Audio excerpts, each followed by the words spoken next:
एखादी पाककृती बनवताना ती बाई किंवा ती महिला जेवढं प्रेम त्याच्यात टाकते वा. तर त्या मायेची त्या प्रेमाची चव त्या पदार्थात येते, तू किती नाही म्हणलास तरी. सो मला असं वाटतं की कुठलाही दिग्दर्शक अत्यंत मायेने त्याचा चित्रपट बनवत असतो आणि त्यामुळे त्या त्या चित्रपटाची चव वेगळी असू शकते. मला वडापावची गंमत ही वाटते की जेव्हा आपण खऱ्या आयुष्यात ती रेसिपी बनवत असतो तेव्हा बटाट्याला त्याचं काम माहिती असतं, मिठाला त्याचं काम माहिती असतं, मिरचीला कधी एंटर करायचं ते माहिती असतं. इथे तुम्हाला असं वाटत राहील अगदी प्रत्येक सीनपर्यंत की हे आता असंच होणार आहे, मला माहिती आहे आता असंच होणार आहे. पण जिथे तुम्हाला असं वाटतं की ही व्यक्ती असं वागेल तिथे ती वेगळी काहीतरी वागून जाते. तुम्हाला जेव्हा असं वाटतं की आई गं ही किती गोड आहे तेव्हा ती व्यक्ती तिखट वागते. जे तुला खूप कन्व्हेन्शनल पद्धतीने वाटत राहील ना तसं नाही घडणार आहे. आत्ताच्या काळात अशा पद्धतीचा सिनेमा येणं आणि तो 3 जनरेशनची गोष्ट सांगतो. गोड प्रेमाची तिखट लव्ह स्टोरी असं म्हणत असताना मी ज्यावेळेस प्रोमो बघितला पण कोण कोणाच्या विरोधात हे काही लक्षात येत नाही. दिग्दर्शकाने तो प्रेमातला सस्पेन्स कायम ठेवलाय. येस. पण मग तुझा तडका नेमका कसा लागतो याच्यात? या वडापाव बरोबर जोपर्यंत मिरची आपण खात नाही तोपर्यंत आपल्याला मजा येत नाही. त्यामुळे माझं जे कॅरेक्टर आहे ते यांच्या गोड कुटुंबात थोडीशी मिरची टाकायचं काम करणार आहे. पण बरं. ते नक्की कसं ते तुम्हाला अर्थात सिनेमा पाहिल्यावरच कळेल. क्यूट मिरची आहे ते पण नक्की. मिरची. पण तुम्हाला प्रत्येक सीन मध्ये आम्ही काहीतरी नवीन देणार आहोत आणि काहीतरी ट्विस्ट देणार आहोत, कारण त्या ट्विस्ट शिवाय मजा पण नाही. आणि मला मुळात फोडणी टाकायला खूप आवडते. मला अच्छा. बाकी कापायला वगैरे कंटाळा येतो, मला फोडणी टाकायला खूप आवडते. प्रत्येक गोष्टीचा जो तुमचा अंदाज असतो तो करेक्ट पडला पाहिजे, तरच ती त्या भाजीला चव असते. सध्याच्या युगात थोड्या प्रमाणात एकत्र कुटुंब पद्धती लोप पावत चालली आहे. सो या चित्रपटाच्या निमित्ताने त्या कुटुंब पद्धतीवर पण आपण भाष्य करतो. एक साधा सोपा सरळ आणि निखळ मनोरंजन देणारा चित्रपट आहे वडापाव. तो रुचकर बनवण्याचा प्रयत्न मी केलाय. मित्रांनो नमस्कार, मी विशाल परदेशी. गोड कुटुंबाची तिखट लव्ह स्टोरी आज आपण जाणून घेणार आहोत. अगदी जोरदार आहे ती आणि खास आहे. मंडळी याची पाककृती जी आहे ती आहे अर्थातच शेफ प्रसाद ओक यांची. मंडळी नमस्कार. नमस्कार. हा 100 गाठली तुम्ही, वयाची नाही, चित्रपटाची. त्याबद्दल तुमचं अभिनंदन. तुम्ही काय धन्यवाद. हसत असता धन्यवाद. आणि परीक्षक म्हणूनही असता आणि आता दिग्दर्शक आणि अभिनेता म्हणून देखील ही जी गोड कुटुंबाची तिखट लव्ह स्टोरी तुम्ही सांगणार आहात, बरोबर की नाही? अभिनय परत एकदा दुसऱ्यांदा आपण ठराविक कालावधीने भेटतोय दशावतार नंतर. गौरी गणपतीत आपली भेट झाली होती. Yes. रितिका वाह कमाल आहे. तुम्हा सगळ्यांचं खूप खूप स्वागत. वडापाव साक्षीला आहे त्यामुळे वडापावची शपथ घेऊन खरं तर आपण जे काय बोलू ते खरं बोलू. हा कॅप्टन एकदा बोलून देतील, जरा वडापाववरती हात ठेवा. हा जे काय बोलेन जे काय बोलेन ते खरं बोलेन. ते खरं बोलेन. शपथ वडापावची. शपथ वडापावची. हा 100वा विषय. Yes. हा देव जर कोपला वेशीवरचा तर डेंजर होऊन जाईल. हो का, लक्षात ठेवा. हा रिस्क नाही घ्यायची अजिबात. अजिबात नाही. बरं चला तुमच्यापासून सुरुवात करू. रेसिपी तुमची आहे असं कळतंय, कशी ही रेसिपी? मस्त आहे. ॲक्च्युली ना काल मी माझ्या यूट्यूब चॅनलवर मी स्वतः वडापाव बनवलाय. क्या बात आहे. हां, आणि हा तर मीच बनवलेला वडापाव आहे, म्हणजे हा. होय. अच्छा हा वडापाव. हा सो एखादी पाककृती बनवताना ती बाई किंवा ती महिला जेवढं प्रेम त्याच्यात टाकते, वा. जेवढी माया, तर त्या मायेची त्या प्रेमाची चव त्या पदार्थात येते, तू किती नाही म्हणलास तरी. आणि त्याची मजा एक वेगळी असते त्या पदार्थाला येणारी. सो मला असं वाटतं की कुठलाही दिग्दर्शक अत्यंत मायेने त्याचा चित्रपट बनवत असतो आणि त्यामुळे त्या त्या चित्रपटाची चव वेगळी असू शकते, दिसू शकते. सो हा कच्चा लिंबू, हिरकणी, चंद्रमुखी हे तिन्ही back to back period films केल्यानंतर मला आजचा सिनेमा करणं दिग्दर्शक म्हणून फार गरजेचं होतं. कारण सतत पिरियड म्हणजे ते टी व्हीचे अँटिना नाही दिसले पाहिजे, डिश अँटिना नाही दिसले पाहिजे, कोणाच्या खिशात मोबाईल नको, हेच 5-6 वर्ष चालू आहे रे. तर त्यातनं थोडंसं सगळं नव्याने उभं करावं लागतं. हां, त्यामुळे त्यातनं ब्रेक मिळण्यासाठी, कारण पुढची फिल्म करतोय ती पण परत मी पिरियडच फिल्म करतोय. बर. सो त्यातनं ब्रेक मिळण्यासाठी एक आजच्या म्हणजे आजची अशी फिल्म करणं फार गरजेचं होतं आणि ती ही फिल्म आहे. गंमत अशी आहे की मी स्वतः जॉईंट फॅमिलीमध्ये वाढलो. मी वाड्यात राहायचो पुण्यात. बर. माझे 8 काका, 2 आत्या, त्यांची मुलं, मला 18 ते 20 बहिणी, 5-7 भाऊ. खटलंच की राव. आणि अख्ख्या वाड्यात सगळे ओक एकही भाडेकरू नाही. सो अशा मोठ्या कुटुंबात मी वाढलोय, त्यामुळे एकत्र कुटुंबात राहण्याची मजा, एकत्रितपणे होणारे संस्कार, हे सगळे मी अनुभवलेले आहेत. आणि सध्याच्या युगात थोड्या प्रमाणात एकत्र कुटुंब पद्धती लोप पावत चालली आहे. सो या चित्रपटाच्या निमित्ताने त्या कुटुंब पद्धतीवर पण आपण भाष्य करतो, आणि ते सुद्धा अत्यंत नर्म विनोदी पद्धतीने. त्यात असं काही सिरियस किंवा प्रचंड मोठा काहीतरी मेसेज द्यायचा आहे असा आव ना चित्रपटाचा आहे, ना माझा आहे, ना कुणाचाच आहे. एक साधा, सोपा, सरळ आणि निखळ मनोरंजन देणारा चित्रपट आहे वडापाव, आणि तो रुचकर बनवण्याचा प्रयत्न मी केलाय. तर लोकांना ती चव आवडते का नाही कळेलच आपल्याला. क्या बात आहे. मंजिरी वहिनी याबद्दल कौतुक करतील. दरवेळी बऱ्याचशा आम्ही तुझ्या इंस्टाग्रामवरच्या व्हिडिओमध्ये बघतो, तू फक्त असा पाठीमागून येतो, काहीतरी सूचना करतो आणि मग त्या एक्सप्रेशन देतो, नाही बाबा तुझ्याकडनं होणार नाही, जे काही ते मी करतोय म्हणून. पण आता कौतुक असेल मंजिरी वहिनींना. पण अभिनय, या सगळ्या रेसिपीत तुझा तडका कसा लागलाय? माझा तडका म्हणजे ऍक्च्युली मी जे सर म्हणेल ती पूर्व दिशा, त्यामुळे ते हेड शेफ असल्यामुळे ते ज्या प्रकारची फोडणी आम्हाला देतील त्या प्रकारे आम्ही केलंय. आणि मला मुळात फोडणी टाकायला खूप आवडते. मला बाकी कापायला वगैरे कंटाळा येतो, मला फोडणी टाकायला खूप आवडते. कमाल आहे. कारण ती करेक्ट त्याचा प्रत्येक गोष्टीचा जो तुमचा अंदाज असतो तो करेक्ट पडला पाहिजे, तरच ती त्या भाजीला चव असते. सो आय फील मला फोडणी टाकायला खूप आवडते. आणि वेगवेगळ्या प्रकारची, वेगवेगळ्या सिनेमांमध्ये वेगवेगळ्या दिग्दर्शकांसोबत ती फोडणी टाकण्याची मजा वेगळी आहे. आपण मग यांनी जी फोडणी टाकलेली आहे त्यातला प्रेमाचा ठसका नेमका कोणाला लागतो? काय गौरी? तुम्हाला लागणार आहे. अच्छा, आम्हाला लागणार आहे. बरं, आम्हालाच आहे ही सगळी. मला वडापावची गंमत ही वाटते की जेव्हा आपण खऱ्या आयुष्यात ती रेसिपी बनवत असतो तेव्हा बटाट्याला त्याचं काम माहिती असतं, मिठाला त्याचं काम माहिती असतं, मिरचीला कधी एंटर करायचं ते माहिती असतं. इथे तुम्हाला असं वाटत राहील अगदी प्रत्येक सीनपर्यंत की हे आता असंच होणार आहे, मला माहिती आहे आता असंच होणार आहे. पण जिथे तुम्हाला असं वाटतं की ही व्यक्ती असं वागेल, तिथे ती वेगळी काहीतरी वागून जाते. तुम्हाला जेव्हा असं वाटतं की आई गं ही किती गोड आहे, तेव्हा ती व्यक्ती तिखट वागते. तुम्हाला असं वाटतं की सविताताई किती दिग्गज कलाकार आहेत आणि आता कसं त्या समजून घेतील सगळ्यांना, तेव्हा त्या काहीतरी खूप क्यूट वागणार आहेत.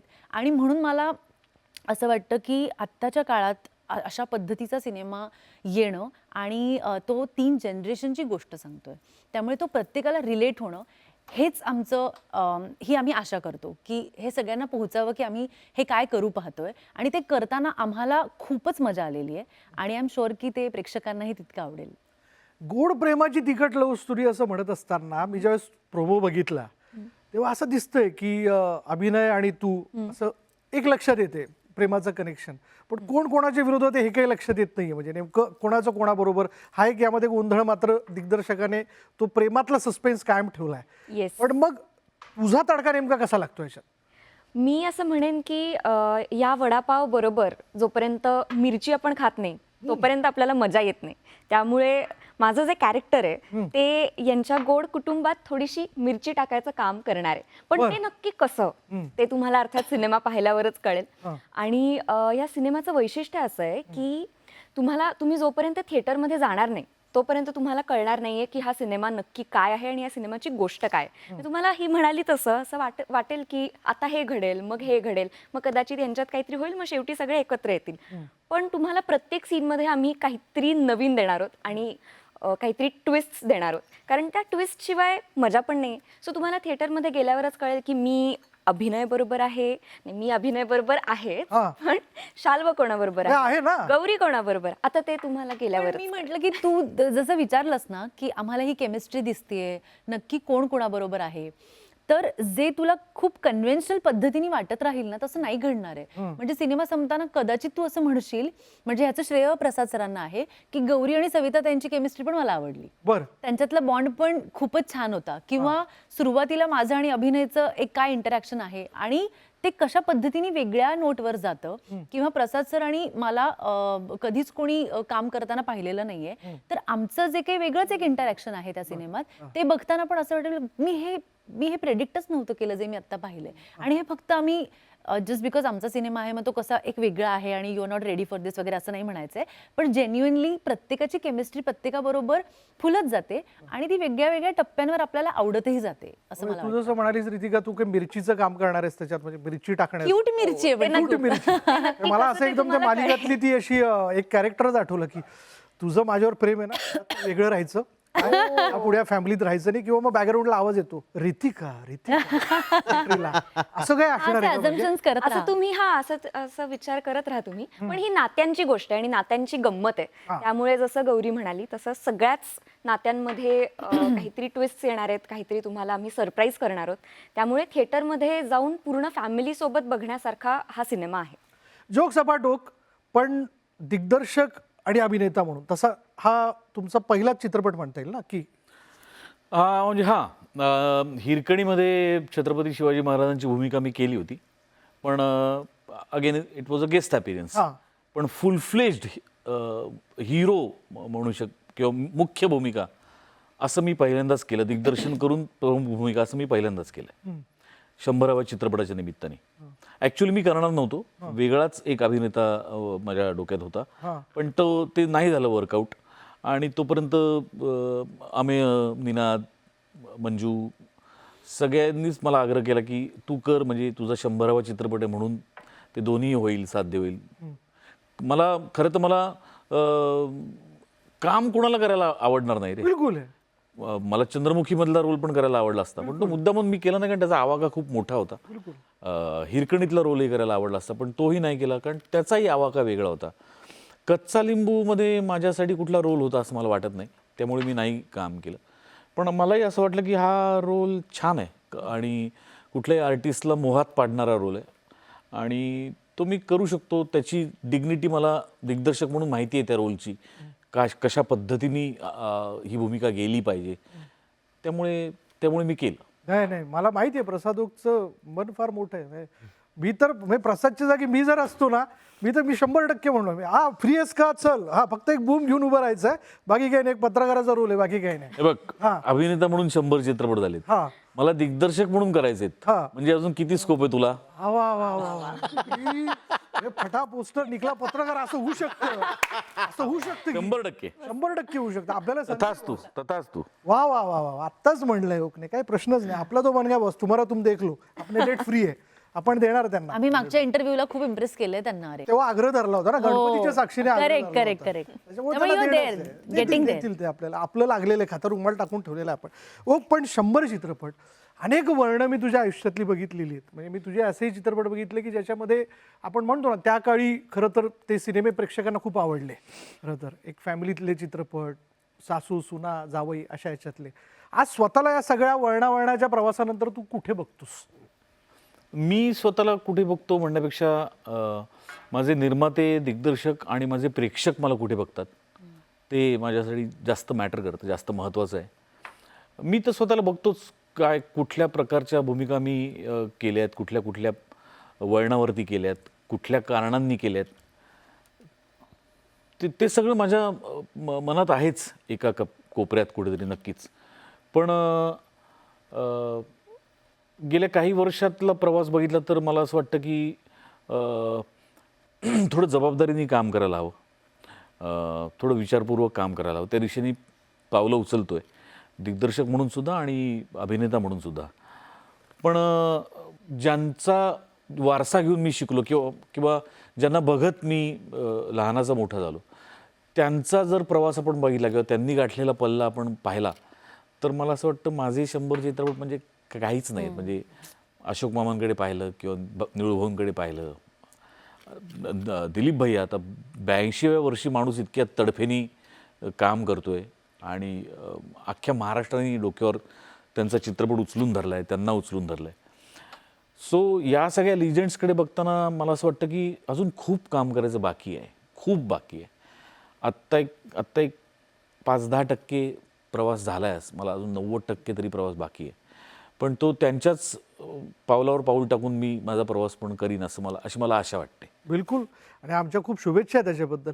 पण दिग्दर्शक म्हणून एक ब्रेक मिळणं, ज्याला आपण म्हणतो ना, एक चांगली स्क्रिप्ट हातात येणं आणि तो करायला मिळणं, हे तुझ्या आयुष्यात खूप उशिरा झालं असं तुला वाटतं का? हो. अं, हे मला जाणवतं म्हणजे बरोबर आहे. दोन्ही बाबतीत माझ्या बाबतीत थोडा उशीर झाला असं पण म्हणू शकू, की अभिनेता पण म्हणून पण मला एक चांगली संधी मिळायला उशीर झाला आणि दिग्दर्शक म्हणूनही. पण मला असं वाटतं की कदाचित असं असेल, माझा त्याच्यावर पूर्ण विश्वास आहे. त्याला असं वाटत नसेल की हा अजून तयार आहे म्हणून तो चान्स देत नसेल. त्याला जेव्हा असं वाटलं की हा तयार आहे तेव्हा त्याने दिला मला चान्स. सो नो रिग्रेट्स, त्याच्याबद्दल काही दुःख नाही.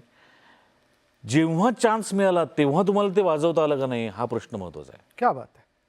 हां, तेव्हा ते खणखणीत वाजवता आलं पाहिजे. तुम्हाला चान्स मिळाला आणि तुमच्या हातातून ती संधी तुम्ही काहीच नाही करू शकलात असं तर नाही झालं ना माझ्या बाबतीत. हे पडताळणं फार महत्त्वाचं आहे असं मला वाटतं.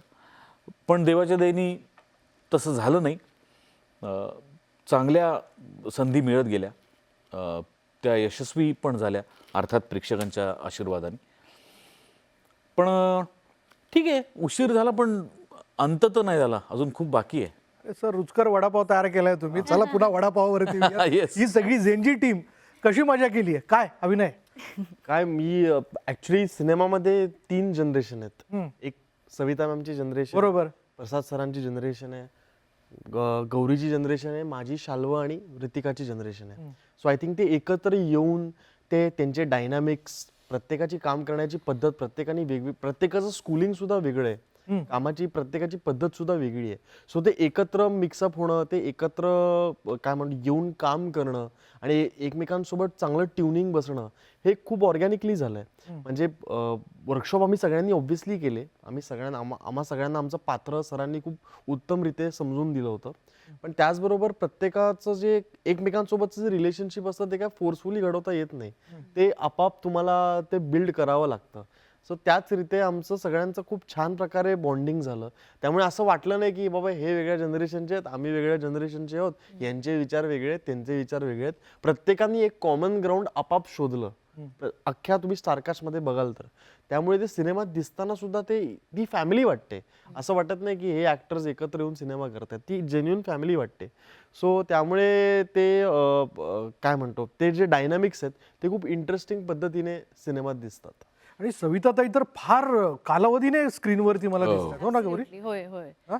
आणि हा म्हटलं तसंच की जी ऑफस्क्रीन केमिस्ट्री आहे ना आमची, तेच डायनॅमिक्स इतक्या सहज पद्धतीने उतरलेत काम करताना सुद्धा. आणि तीच आमच्या कुटुंबाची गोष्ट पण आहे, कॉमन ग्राउंड शोधणं.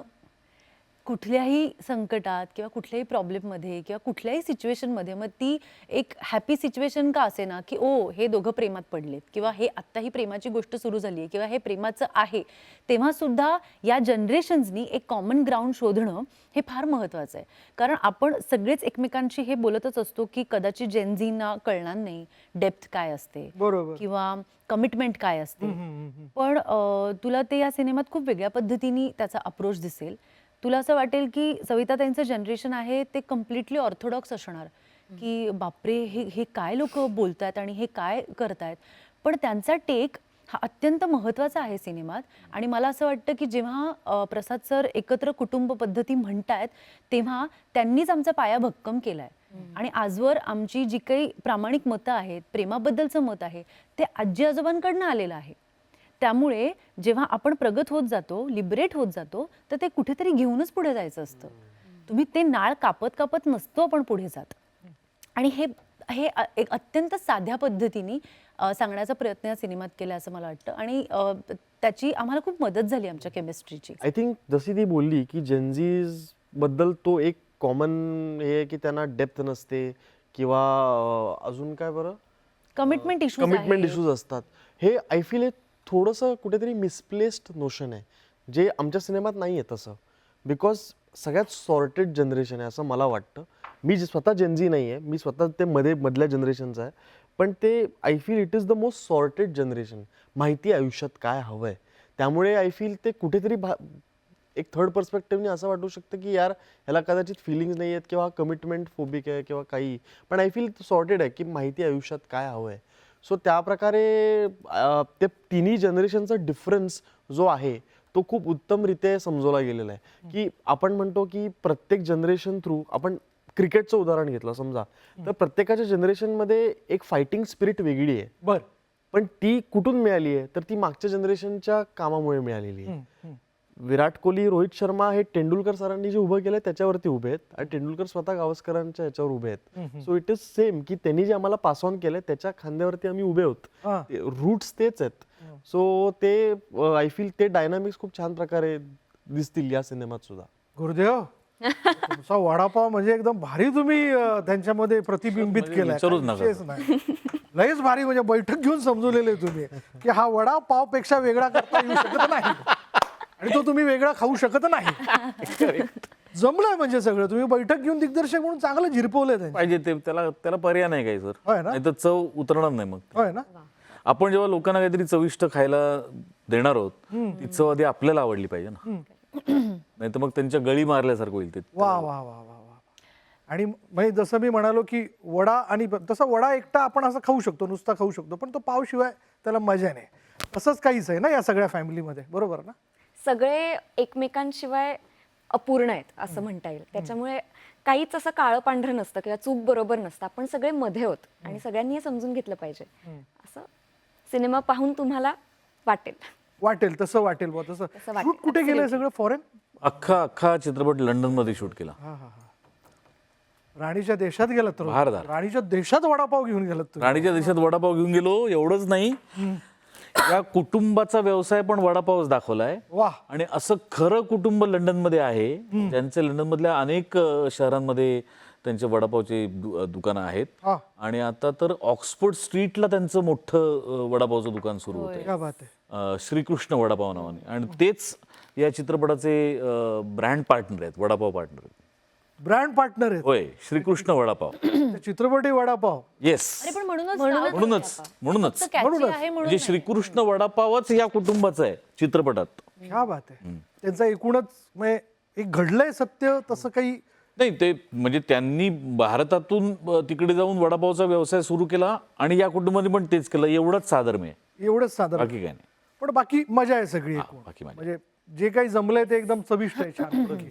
हा? तुम्ही इव्हन लंडन मध्ये जर बघाल तर जे पण महाराष्ट्रीयन कुटुंब जे राहतं ते स्वतःच्या रूट्सची आणि कल्चरल व्हॅल्यूजची खूप जवळ असतं. कारण ते बाहेरच्या देशात राहत असतात तर त्यांना आपल्या देशाची, आपल्या मातीची खूप आठवण येत असते. त्यामुळे तो डिस्कनेक्ट कधीच नसतो. एखादा मुलगा किंवा मुलगी जी तिथे जन्मलेली आहे, जी महाराष्ट्रीयन फॅमिलीत जन्मलेली आहे, तिला मराठी व्यवस्थित येतं, इंग्लिश व्यवस्थित येतं, हिंदी एक वेळेस येणार नाही, पण त्यांना मराठी पदार्थ माहिती आहेत, महाराष्ट्रीयन संस्कृती माहिती आहे. सो आय थिंक ते खूप जवळ आहेत त्या गोष्टीच्या. त्यामुळे ते दाखवणं किंवा ते त्यांना त्यांच्यासोबत तिकडे जाऊन कनेक्ट करणं खूप इझी होऊन जातं. काही फरक वाटला? म्हणजे इथं जो आपण वडापाव चाकतो तिथला वडापाव तुम्ही चाकला असेल, काही फरक होता? तर पाण्याचा फरक तर पडतोच शेवटी. पण मला असं वाटतं की फार फरक त्यांनी ती व्हेरी क्लोज त्यांनी तो फ्लेवर आणण्याचा आपल्याला तो शब्द तिकडे ऐकायला मिळणं हेच खूप तो समाधान. वास येणं त्या फोडणीचा ते खूप इथं बेकम स्ट्रीटवर वडापाव मिळतो असं काहीतरी. करेक्ट. हो तसंच वेगळं. आता तो ऑक्सफोर्ड स्ट्रीट आणि सॅटर्डे संडे फॉरेनर्सची लाईन असते हा वडापाव खायला. काय म्हणतो? होय, सो त्यांची सुरुवातच तशी झालेली की त्यांनी एका पबच्या बाहेर त्या वडापावची गाडी टाकली होती. त्याची सुरुवात तशी झाली. सो बेसिकली जेव्हा ते बाहेर येतात तेव्हा काहीतरी खायला ऑप्शन हवं असतं आणि लंडन 10 वाजता बंद होतं. बरं. So त्यामुळे असे स्पॉट्सच तुम्हाला मिळतात. सो त्यांचा स्मार्टनेस तसा होता की लोक जेव्हा त्या पबमधनं बाहेर येतील वीकेंड्सला स्पेशली, तेव्हा ते गाडी ठेवतील आणि ते गाडीमधनं व्यवस्थित विक्री व्हायची. कारण वडापाव तसं बघायला गेलं तर व्हीगन फूड आहे, ते कोणीही खाऊ शकतं, कोणी खाऊ शकतो, बरोबर. कोणीही खाऊ शकतं. सो म्हणजे एक नाही दोन खाऊ शकतं. एक्झॅक्टली. त्यामुळे ते खूप वर्क झालं तिथे. म्हणजे ते काय म्हणूयात ना, एकदा आपण चव चाकली की बाबा चला दुसरंही खाऊन बघू. एक्झॅक्टली. बरं, हा वडापाव खाल्ल्यानंतर म्हणजे तुमच्या कॅलरीज वाढणार नाही याची काय गॅरंटी? म्हणजे ते प्रेक्षकांना कशी आश्वस्त करतेस तू? अजिबातच कॅलरीज वाढणार नाहीत. इनफॅक्ट मला असं वाटतं की कुटुंबात लोक इन करायला लागतील की तू पुण्याला शिफ्ट होऊ नकोस, इथे ये वगैरे असं होणार आहे. जो वडापाव तू म्हणतोयस की एक खाऊच शकत नाही, 2 खातो, तर जे सेक्ल्युडेड आहेत किंवा जे फक्त नवरा बायको राहतात त्यांनाही असं वाटेल की घरात एक मोठं माणूस हवं, वा. कोणीतरी लाड करणारं हवं. आणि दॅट्स द होल पॉइंट. म्हणजे हा सिनेमा अजिबातच प्रीची नाहीये की असं व्हायला हवं किंवा काय, पण ते आम्हाला करताना जाणवत होतं. आणि जेव्हा तुम्हाला ती खरी मोमेंट मिळते ना काम करताना, तिथे आमचं काम झालंय. वा. आणि मला असं वाटतं ते खरंच प्रेक्षकांपर्यंत पोहोचेल. लंडनमध्ये काय मजा आली मग? टीम होती सगळी? हा, काय मजा तर खूप आली. फिरलात? हो, आय ऑफ लंडन वगैरे मध्ये आम्ही शूट केलंय, त्यामध्ये दाखवलं हो पण. हो आपण दाखवलंय. हो, पण सगळ्यात जास्त मजा आम्हाला तेव्हा आली जेव्हा आम्ही एक गाणं शूट करत होतो आणि आम्ही असं ऐन वेळ स्टेप्स प्रॅक्टिस करून असं रस्त्यावर वगैरे गेलो होतो आणि आम्ही Title खूप track थोडेसे कॉन्शियस होतो. पण मग आम्ही सुरू केलं नाचायला आणि मग तिथले लोक असे थांबून टाळ्या वगैरे वाजवायला लागले. क्या बात हो, आहे. हो. बरं, मग आमचा कॉन्फिडन्स वाढला, मग आम्ही चांगलं नाचलो. ते काय बरं का तिथे अरे ते म्हणजे तोपर्यंत चांगले नाचत नव्हतं. नाही सर. म्हणजे आपल्याकडे कॉन्फिडन्स येतो तिकडे, कारण तुम्ही अशा गाण्यावर नसतं, त्याचा अर्थ पण त्यांना तिथे कळत नाहीये आणि त्यांच्या समोर ते नाचणं थोडंसं आपल्याला वाटतो कॉन्शियस होतोच. हा, आणि ते पण रस्त्यावर आपण असं मध्ये नाही. एक्झॅक्टली, ते लोक कामाला चालले आणि बघतात की ते दोघं नाचतायत त्यांचं. पण मला तिकडचं हेच खूप आवडतं अरे, की फ्रीडम खऱ्या अर्थाने जेव्हा तुम्ही अप्रिशिएट करता ना, म्हणजे इथे आपलीच माणसं एखाद्या कलाकाराला ओळखतील पण ते असं बघतील की कोण बघितलंय कुठेतरी तुम्हाला, म्हणजे तुम्हाला एम्बॅरस पण करतील, ऑकवर्ड पण करतील आणि तुम्ही नाचत बिचत असाल तर तिथे एक वगैरे असंही करू शकतात, एवढं कॅपॅसिटी आहे. पण तिथे कुठल्याही आर्टला घेऊन लोक अप्रिशिएटच करतात. टाळ्या वाजवतात. ॲब्सल्युटली. आणि जाता जाता असं करतील किंवा भेटल्यावर पण तुला लगेच गुड मॉर्निंग. सो जेस्चर्स त्यांचे इतके छान आहेत ना की तुला एक एनर्जी मिळते की ओके, म्हणजे आपण इथे ऑकवर्ड नाही आहोत, त्यामुळे लगेचच आपण तिथे फ्री होऊन त्या गोष्टी आपल्या करू शकतो. काय म्हणजे तिथल्या लोकांचे काय रिएक्शन्स असतात? ते बोलायचे तुझ्याशी, ते विचारायचे तुला तुम्ही नेमकं काय करताय, काय नेमकी कन्सेप्ट आहे? नाही नाही नाही, असं काही नाही. कारण घर खूप आउटस्कर्ट्सला होतं, जिथे फॅमिली दाखवली होती, त्यामुळे तिथे असं कोणी डिस्टर्ब करायला कधी यायचं नाही, अजिबात नाही. असं त्यामुळे असं काही नाही. आणि खूप शूटिंग फ्रेंडली जागा आहे, त्यामुळे तिकडे शूट चालूच असतात. शूट चालू असतात. सविताताईंचा म्हणजे मोठ्या कालावधीने त्या स्क्रीनवरती दिसत आहेत, म्हणजे दिग्दर्शक म्हणून काय नेमका विचार केला होता? ताईंची काय रिएक्शन होती ज्यावेळेस? एक तर मला त्या भयंकर आवडतात, फार गोड बाई आहे आणि मी लहानपणापासून त्यांना स्क्रीनवर बघत आलो आणि फार फार प्युअर ॲक्ट्रेस आहे असं मला फार मनापासून वाटतं. जे इतकं असं खरं खरं दिसतं पडद्यावर. म्हणजे विक्रम काकाच्या बाबतीत असं म्हणतात लोक, किंवा म्हणायचे म्हणजे म्हणतात की विक्रम काका नॉर्मल कधी बोलतोय आणि कॅमेरा सुरू कधी झालाय कळतच नाही.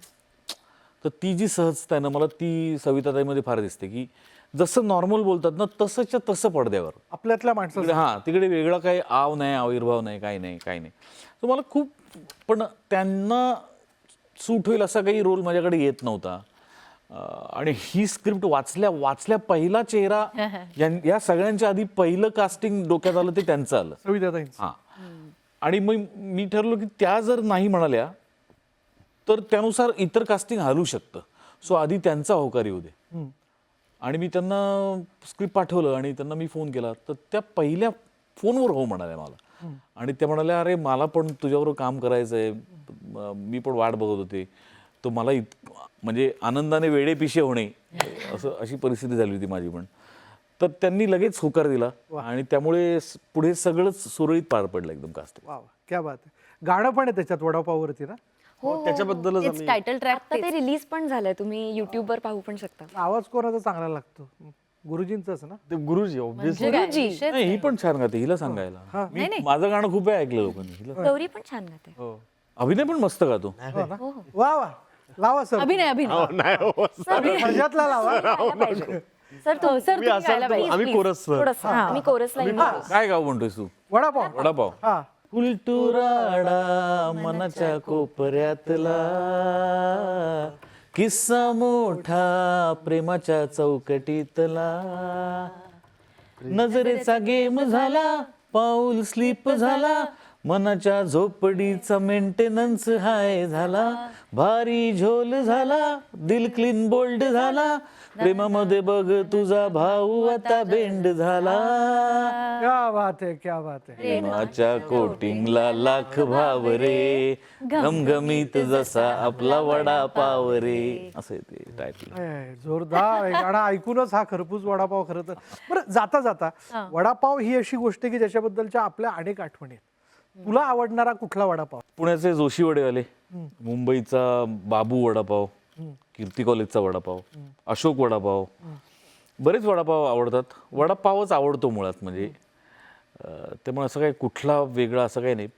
वडापाव पण असा एखादा असतो ना की जो खाताना दुनिया भूल जा यार, ही काय टेस्ट आहे, म्हणजे काहीतरी आपण एक आपल्या विचारांना चालना मिळते काही वेगळी. बरोबर. आता बघ, आता मला 27-28 वर्ष झाली मुंबईत येऊन. त्यामुळे आता पुण्याच्या वडापावची चव तोंडावर नाहीये, मनात नक्की आहे, पण तोंडावर चव आहे ती पार्ल्याच्या बाबू वडापावची किंवा कीर्ती कॉलेजच्या वडापावची. हे दोन्ही वडापाव खाताना म्हणजे असं म्हणजे काय होतं तुला नेमकं काय असं? असं वाटतं की यार चित्रपट बनवायला पाहिजे, आणि तो बनवला पाहिजे. बेर्डे. सेम बाबू वडापाव, कारण बाबू वडापाव मी लहानपणापासून खातोय, कारण सगळे प्रयोग नाटकाचे माझं पहिलं नाटक मी बघितलं पण दिनानाथला होतं, दीनानाथ मंगेशकर नाट्यगृह. पहिलं नाटक परफॉर्म पण दीनानाथ नाट्यगृहात, पहिला प्रयोग पण आम्ही तिकडेच केला होता.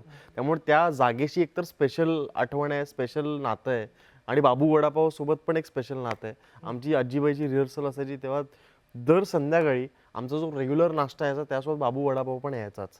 त्यामुळे ती चव, ते नॉस्टॅल्जिक आहे सगळंच. त्याचबरोबर मी मिठीबाई कॉलेजमध्ये होतो, तर आमच्या समोर मिळतो बटर वडापाव, बटर समोसा पाव. हाय, हाय, हाय. So ते आमचं ते बात रेग्युलर आहे. तर ते खाल्लं की ते अजून जुन्या रिसेस दिवसात मधल्या आठवणी, डायरेक्ट 10 रिसेस ब्रेक मधल्या सुट्टीच्या आठवणी त्या वेगळ्या असतात. डायरेक्ट 10 वर्ष मागे जातो डायरेक्ट. गौरी मॅडम. कीर्ती वडापाव आहेच, आणि नवी मुंबईला एक पनवेल वडापाव म्हणून फेमस आहे, तो मला आवडतो. आणि आज आमच्या बरोबर एक खास घटना अशी घडली की आम्ही एका कॉलेजमध्ये प्रमोशनसाठी गेलो होतो, तेव्हा त्यांनी ना एक साधारण 7 किलोचा वडापाव बनवला होता तिथल्या शेफनी. प्रत्येक किलोचं. होय, RPH कॉलेज म्हणून कुठलं असं? करेक्ट. आता इथून पुढे आमची तीही एक आठवण ऍड होईल त्या वडापावची, कारण तो टेस्टी पण होता, फक्त इतका मोठाच नव्हता, तो खरंच खूप चवीने मस्त होता. त्यामुळे तोही आता माझ्या लक्षात राहील. क्या बात आहे. रितिका. मी कॉलेजमध्ये असताना जोशी वडेवाल्यांचे खूप वडे खाल्लेत. वडा आणि मिरची मी नेहमी खायचो. तेव्हापासून मिरची असं ठरवलेलं आहे ना? तेव्हापासून हो मॅनिफेस्ट झालं. मॅनिफेस्ट तेव्हापासून ठरवलं की आता ही इथं मिरची लावायची आपल्याला, काय असेल. आमच्या तालमीमध्ये ते असं स्टेपल फूड असायचं, आणि इथे आल्यानंतर मी स्पेशली तो कीर्ती कॉलेजचा वडापाव खाल्ला, कारण खूप लोकांनी सजेस्ट केला. तो पण मला खूप आवडला. ते चुरा देतात ना, आहा हा. हो, त्याच्यात चुरा डोंबिवलीत पण असाच मिळतो आमच्याकडे, छान मिळतो. हो, नाईस. तर तिथे पण यायला पाहिजे. एक आहेच तो कर्जतचा पण खूप फेमस आहे ना, अरे, खिडकी- first class आहे. खिडकी वडापाव ना. खिडकी वडा नाही बाप, याला कल्याणला पण कल्याणला खालापूर एक्सप्रेसवेचा दत्त पण कमाल आहे. दत्त पण दत्त वडा. एक वडापावची एक वेगळी स्टोरी, आणि तुमच्याही वडापावची एक फार खास गोड स्टोरी आहे, आणि ती लव्ह स्टोरी विशेष म्हणजे. येस. दिग्दर्शक घ्या डिश हातामध्ये. घ्या सर. हा, घे.